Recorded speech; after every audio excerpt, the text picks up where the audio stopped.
تو محرم کی کوئی خاص فضیلت ہے یا یہ اور مہینوں کی طرح ایک عام سا مہینہ ہے؟ سب سے پہلے اس پر نواسہ رسول، جگر گوشہ بطول، سیدنا حسین رضی اللہ تعالیٰ عنہ، اللہ کے کروڑوں سلام اور کروڑوں رحمتیں ہوں سیدنا حسین رضی اللہ تعالیٰ عنہ کی ذات اقدس پر۔ وہ جب اپنے گرانے کو لے کر اعلاء کلمت اللہ کی خاطر میدان کربلا میں پہنچتے ہیں تو اس کے لیے بھی یہ محرم کا مہینہ ہے۔ آج بھی دیکھیں حسینیت کو فتح ملی، آج بھی حسینیت فاتح ہے، یزیدیت فاتح نہیں ہے۔ مرتضیٰ بھائی ایک عجیب و غریب داستان ہے، یہ بڑی قابل غور باتیں ہیں۔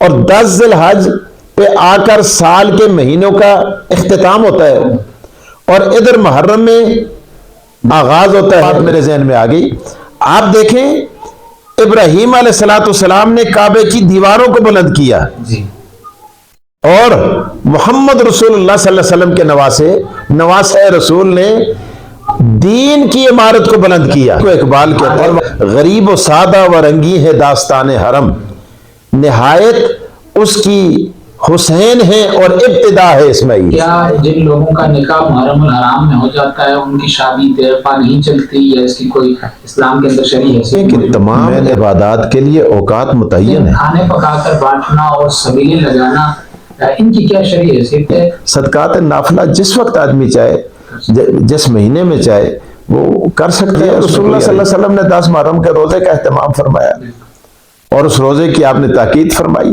اور اس روزے کو کہا کہ سیام الدہر قرار دیا کہ سارے زمانے کے روزوں کے برابر ہے۔ سبیلے لگاتے ہو تو روزہ کس بات کا؟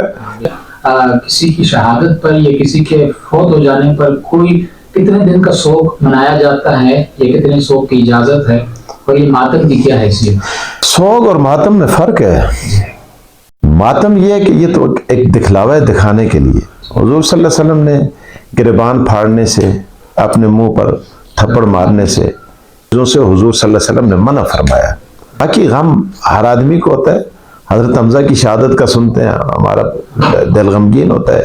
جو ظلم شہدائے کربلا پر ڈھائے گئے، کیوں کوئی مسلمان جو کلمہ پڑھنے والا ہے کیوں وہ غمگین نہیں ہوگا، خوش ہوگا؟ یہ کوئی مسرت کی بات ہے۔ حسین کو بھی اور حسینیت کو بھی سلام پیش کرتے ہیں۔ کسبی عبادات میں سب سے بڑی عبادت وہ شہادت ہے۔ تو سیدنا حسین رضی اللہ تعالیٰ عنہ کسبی عبادت میں سب سے بڑے مرتبے پر فائز ہوئے۔